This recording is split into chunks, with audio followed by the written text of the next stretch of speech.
জ্বর আজ 5-6 দিন জ্বর, পাওয়ারওয়ালা বড়ি খেয়ে আসলাম তো, এজন্য গা ভেতরে ঘামতেছে।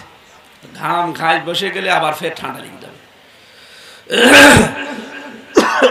মাইকটা মন মতো না, এই জন্য হচ্ছে না, এত জোরে কথা বলা যায়। খ্রিস্টান আমি যতগুলো মানুষের সাথে মিশলাম, আমাদেরকে জিজ্ঞাসা করলে শুধু যিশু যিশু যিশুর পরিচয় দেয়। কয় আপনার ইনজিলে তো যিশুর নাম লেখা নেই। আপনাদের ধর্মীয় যারা দায়িত্বে আছে, গুরু বলেন যাদেরকে, এই মানুষগুলো পণ্ডিত যারা নাম বলেন, এরা যিশু পাল্টিয়ে দিয়েছে, নাম হবে ঈসা।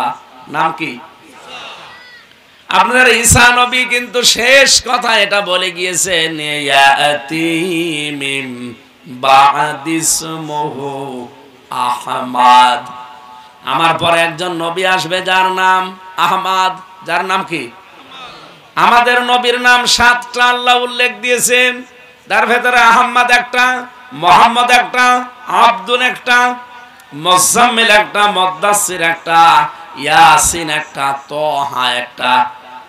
রব্বুল আলামিন আরো বিভিন্ন নাম উজ্জ্বলভাবে ডাইরেক্ট ভাবে তাকে ডাক দিয়েছেন, কিন্তু তার ভেতরে আহমদ এই নামটা আছে না নেই? খ্রিস্টানরা যেটা বলে, ইনজিল শরীফের ভেতরে আহমদ শব্দটা 1000-এর উপরে আমার আল্লাহ উল্লেখ করেছেন।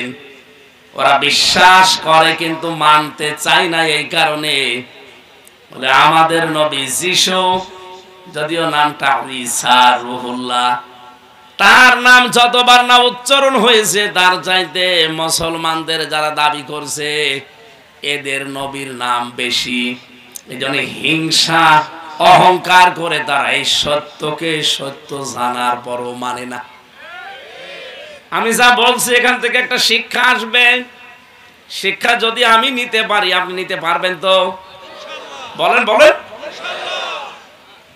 ইহুদিদের সাথে মিশলে আমি যেই কয়টা ইহুদিকে দেখেছি বাইরের রাষ্ট্রগুলোতে, তাদের দেখলে বোঝা যায় না ইহুদি, মনে হয় জিবরাইলের খালাতো ভাই।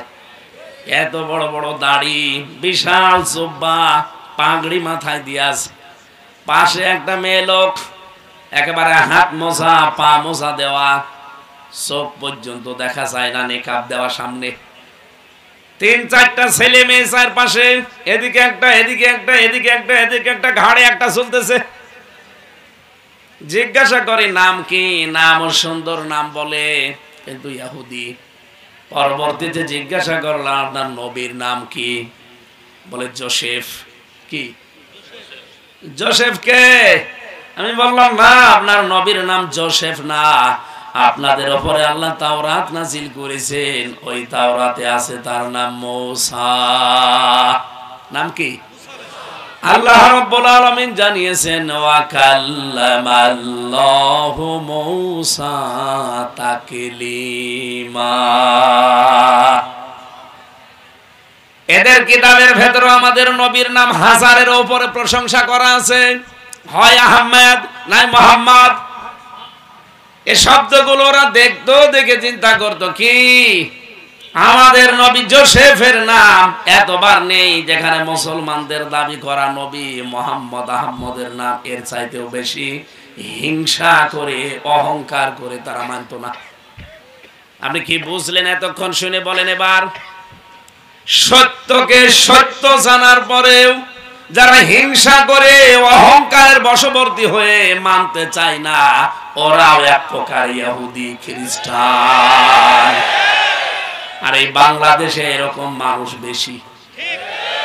হাতে আঙ্গুল দিয়ে, চোখে আঙ্গুল দিয়ে দেখানো হয় যে এই দেশে সত্যপন্থী দল এইটা, সত্য দল এইটা, কোরআনের সাথে মেলে এইটা।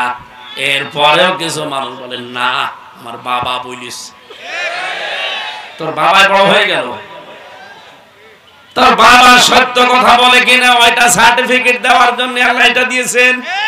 বলেন, এইটা যা বলবে সেইটা তোর বাবার কথার সাথে মিলাবি। যদি এটার সাথে বাবার কথা না মেলেও, বাবাও আমি মানি না। আমার কথা যদি আপনার রাগ হয়, আপনিও ইহুদি খ্রিস্টান হয়েই মরবেন। আমি আপনাকে বলছি না এই দল করা লাগবে, এই দল করা লাগবে না। আপনার বিবেক আছে, আল্লাহ তো আমাকে দারোগা পুলিশ করে পাঠায়, আপনাকে পিটিয়ে আমি নিয়ে আসবো না, আমি হক কথাগুলো তুলে ধরবো। আমার কথা যদি ভুল প্রমাণ করতে চান, আব্দুল জলিল মাওলানাকে বসিয়ে রাখেন। উনি যদি বলে না এটা মিলছে না, তাহলে আমি থামবো। আপনার পেটে বোম মারলে আপনি সূরা ফাতিহা শুদ্ধ করে আমার সামনে পড়তে পারেন না, আর আপনি বলেন তাফসির না, এটা রাজনীতি হয়। আপনি তাফসির বোঝেন? আপনি কোরআন মানে কি তাও তো জানেন না।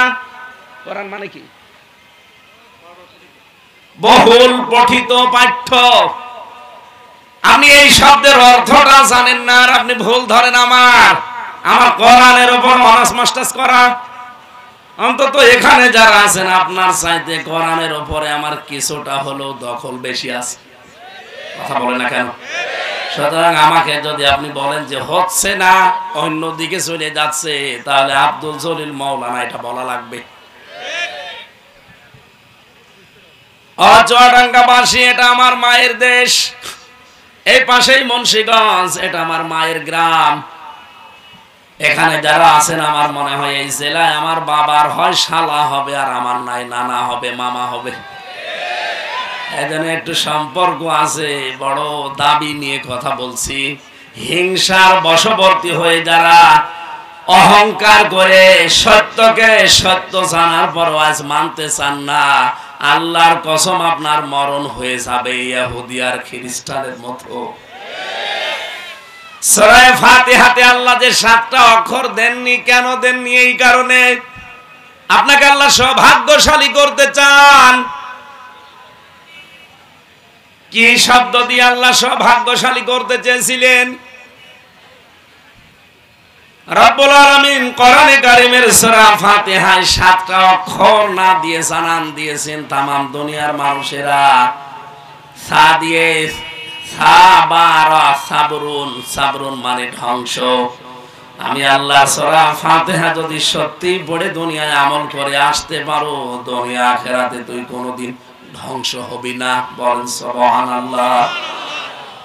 সেই কোরআন থেকে কথা শোনার জন্য নিশ্চুপ হয়ে যারা বসে আছেন, আমরা সব বাদ দিয়ে দিলাম, এবার সরাসরি তাফসিরে প্রবেশ করছি।